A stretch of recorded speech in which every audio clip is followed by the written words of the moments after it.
On tonight's show, we will cross to our top reporter, Tessa, who is following Kaytlin's story and her problems with dribbling. You will see a biomechanical analysis and an application of the constraints-led approach. Over to you, Tessa. Thanks, Juanita. Today we're here with Kaytlin, who is trying to make her Year 8 basketball team. After watching the games during her first year of high school, she became highly motivated to join the team, but is having a lot of difficulties with her dribbling. Today we're going to analyse her dribbling to start with, and then we'll see if some constraints can help. Kaytlin? How you doing today? Not bad. That's good. Can you tell our viewers what the problem is? Well, when I dribble the ball, I just seem to lose control so easily. I think it's because I'm not as fast as the other girls. The defence comes in and we snatch the ball away. It's just a bit of a mess. That's alright, mate. They're all problems we can fix. I just want to make the school team. We'll get you there, mate. First, we need to establish some goals with Kaytlin. When learning a new skill, it is important to establish and understand a clear intended goal. It is imperative that these goals are reflected by a challenging, attainable, realistic, and specific task. There are 3 aspects of goal setting, and each stage must be progressive to make each goal attainable and realistic. Kaytlin's first goal, the process goal, should see her having her head raised whilst dribbling when fronted with a defender. Kaytlin then determined her second goal, the performance goal, as having the ability to move up and down the court confidently whilst dribbling the ball. She then determined her third and final goal, the outcome goal, which would see her make it into the school team. They're playing basketball. We love that basketball. They're playing basketball. We love that basketball. There are 4 skill phases for dribbling a ball. These include the preparatory phase, the wind-up phase, the force phase, and the recovery phase. The preparatory phase is the phase that involves Kaytlin setting up to begin her dribble.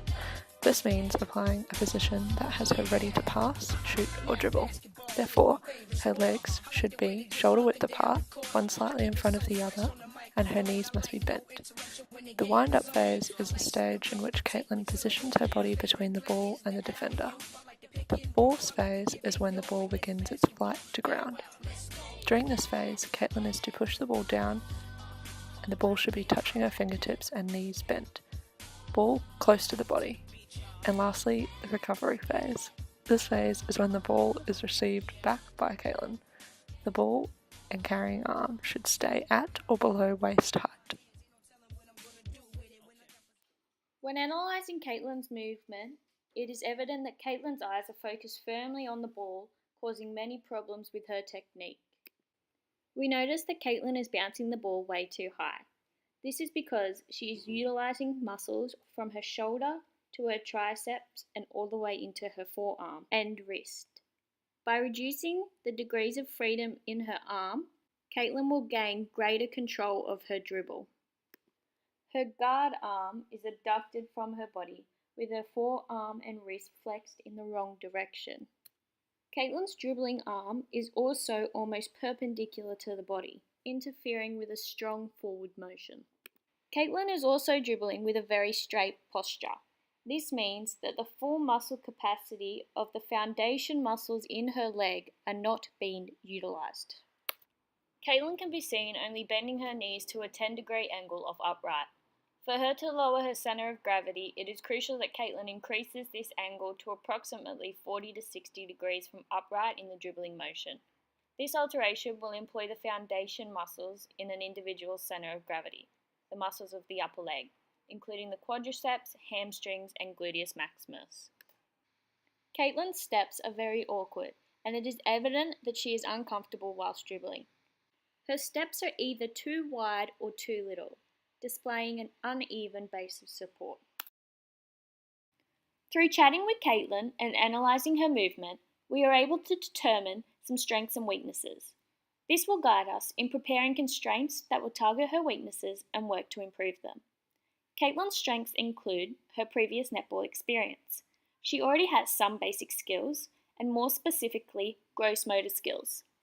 Kaytlin is also highly motivated. She approached the coaches for some extra help and guidance. Another great thing was that Kaytlin already had a goal in mind before making contact. Through the analysis of Kaytlin's movement when she performed a basic dribble for us, we noticed some weaknesses that need improvement. These were her body positioning. She lacked an optimal base of support, so she may lose balance easily. Kaytlin also constantly had her eyes on the ball and ground, watching where she was going. This leaves her open for defenders. Kaytlin also lacked overall confidence. She moves very slowly and is very cautious with the movements that she makes. With these weaknesses determined, we are able to design some constraints that will target the problems that Kaytlin is facing and hopefully improve her gameplay and reach her outcome goal. After attending QUT for a year and a half, we have found that the constraints-led approach will be best suited to improve Kaytlin's dribbling technique.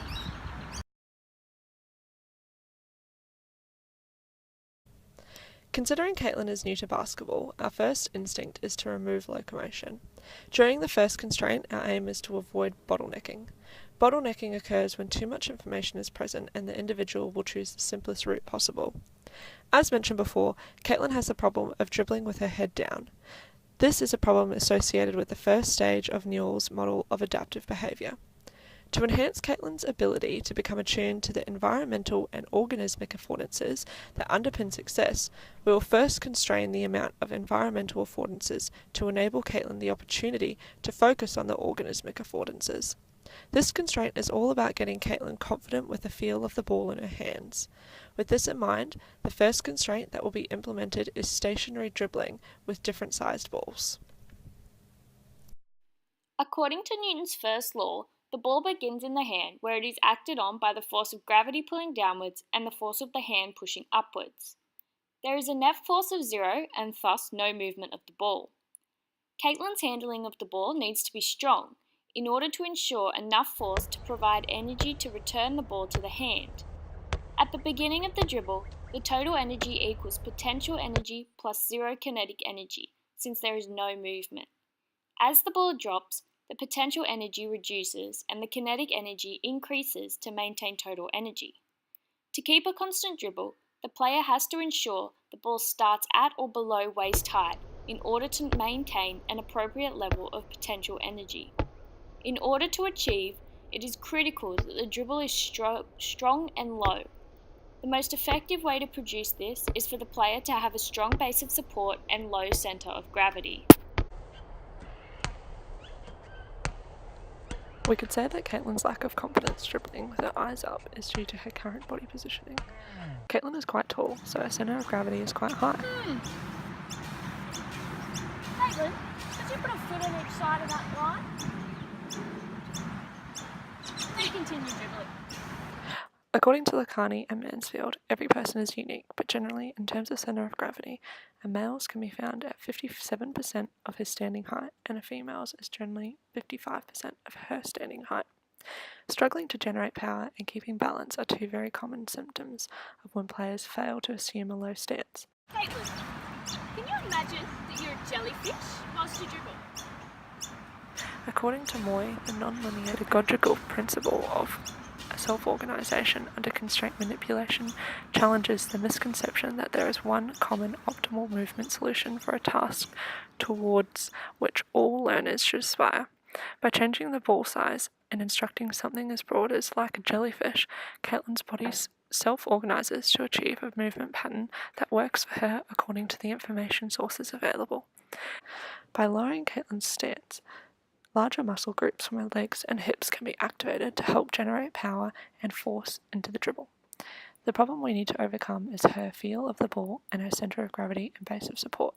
To do this, we are going to use an external focus of attention. It is important that Kaytlin dribbles the ball in her fingertips for maximum control. Our instruction to Kaytlin is to dribble like a jellyfish. Through this external focus, Kaytlin isn't focusing on the sequence of her dribble, but more so on being a jellyfish. You can see from the instruction that Kaytlin has changed her hand positioning to have the ball touching her fingertips rather than her palm. She has also become more fluid and moved. The ball will lose energy through the air due to drag, as well as the bouncing process to the floor. This lost energy is accounted for by the force exerted by the player. Therefore, it is important that the player's degrees of freedom are utilised to produce adequate downward force. If Kaytlin was to only use her wrist during the dribble, there would be less force on the ball, making it difficult to maintain a constant dribble. By using different size balls, Kaytlin will have to use more muscles in her arms to keep control of different sizes. Kaytlin intrinsically recognises the point of contact her hand is making with the ball and adjusts her hand accordingly through self-organisation. Combining this new flow with a greater base of support will lower Kaytlin's centre of gravity, leaving Kaytlin prepared for an optimal position to control the ball as she dribbles. To do this, we had her stand over a line on the court. After getting a better feel with a bigger ball, it can be seen that Kaytlin's dribble with a basketball has activated more muscle in the entire arm rather than just the wrist. This is evidence that the constraint has decayed and there is emergent behaviour. Kaytlin has adjusted the position of her hand according to the points of contact on the ball on the rebound before pushing back down. Yeah, how good is that? Pretty good. Well, that's good. Just tell me how many things I'm holding up and just keep doing what you're doing. Four.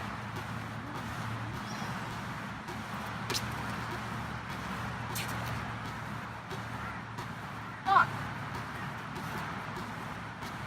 During the first constraint, we noticed that Kaytlin's eyes were continually facing down. To help assist with this problem, we initiated a new constraint in which Kaytlin had to yell out the numbers of which the coach displayed. They're playing basketball. Ten.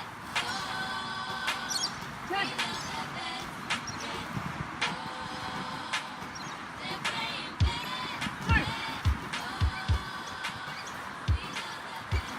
By analysing this clip, 7. it can be seen that by the end, Kaytlin is confident in dribbling with her eyes up and has her eyes continually on the coach looking for which number she will hold up next.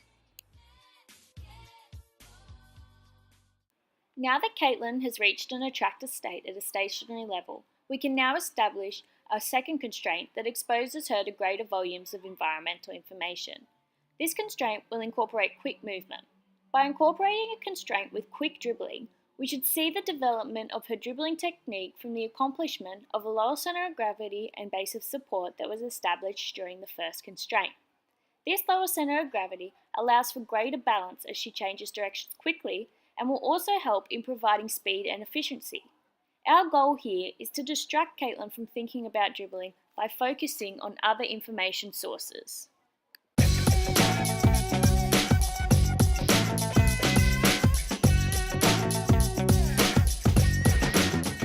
This constraint did not work as the conditions at the court did not allow the balloon to travel straight up in the air.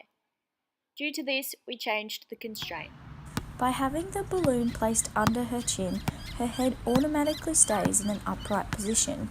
Due to the first constraint allowing Kaytlin to get used to the dribbling movement, she can now focus on improving the placement of her glance throughout her dribble. The place that Kaytlin looks during her dribbling sequence is crucial to improving her skill and confidence. During the beginning of this constraint, Kaytlin's eyes were still looking down. As the constraint progressed, Kaytlin adapted her technique to the constraint and began to automatically look at her target rather than the ball. We also saw her beginning to cross over whilst dribbling. This was an emergent behaviour that allowed us to understand that Kaytlin was beginning to feel confident in her dribble. Two key areas of a stable dribble is mobility and stability. Mobility being the combination of muscle elasticity, joint range of motion, and the body's freedom of movement, and stability defined as the ability to maintain posture and control movements freely.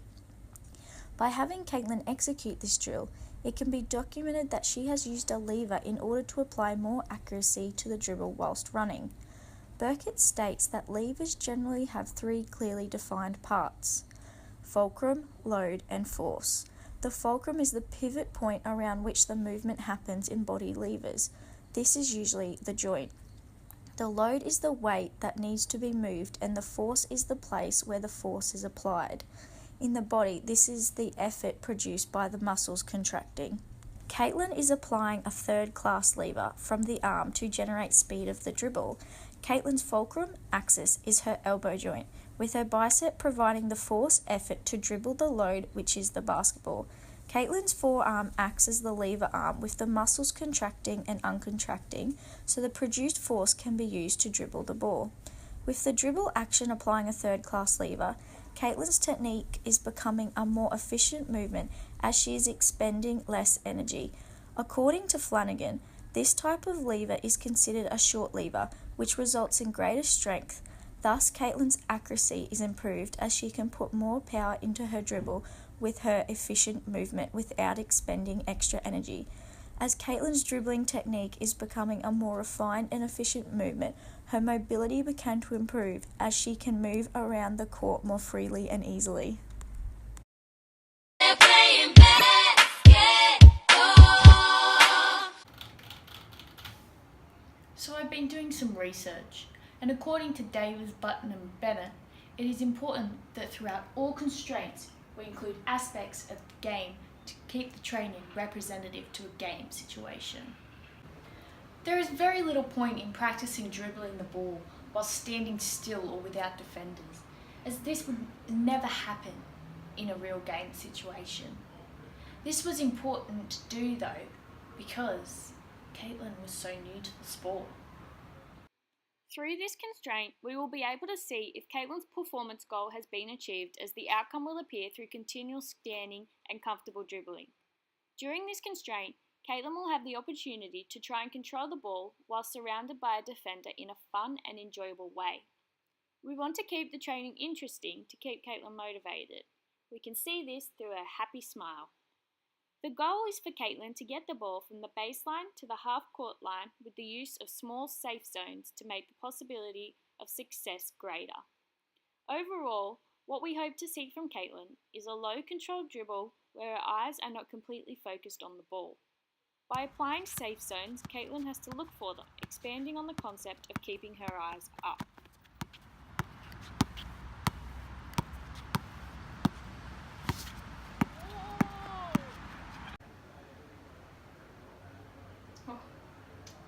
It's a nice game face.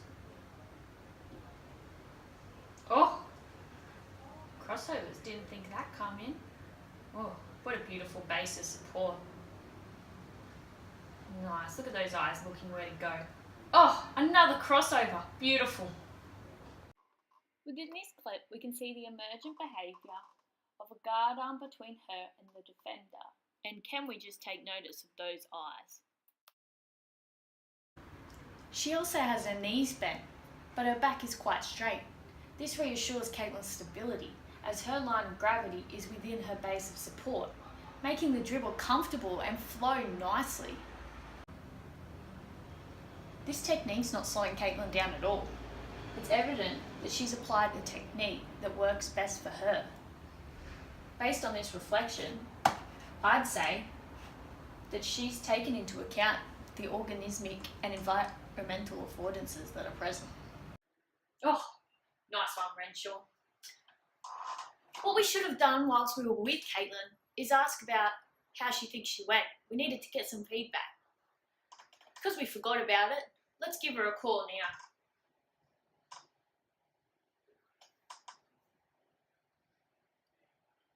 Hi, Kaytlin. Hi, this is Tessa from Educators Affair. I was just calling to see about how you think you went at their training session the other day. I thought the training session went really well. I was a little nervous to be on TV, but wow, did you guys make me look good. Right, and did you think those constraints that we implemented helped you achieve your goals? My dribbling technique is better than ever. I've really enjoyed all the creative ways to improve my dribble, like being a jellyfish and putting the balloon under my chin. I obviously still have room for improvement, but overall I definitely improved. Even the second coach said so. Alright, thank you, Kaytlin. See you next time. By implementing the 3 constraints, we were able to see a huge improvement in Kaytlin's dribbling technique. We could see through the constraints that she progressively overcame her initial concerns regarding dribbling with her head down and being quite slow. Applying the CARS goal setting set the trainers and Kaytlin up for a clear objective and was able to develop constraints to work on the problem areas and focus on the organismic affordances. When reflecting on Kaytlin's original technique and comparing it to her technique that she developed, we saw success in the application of constraints and using fundamentals of sports psychology. Thanks for tuning in to Educators Affair. Tune in next Tuesday to find out whether Kaytlin made the school basketball team. During that episode, we will also follow a young boy who's having trouble with his AFL kit. They're playing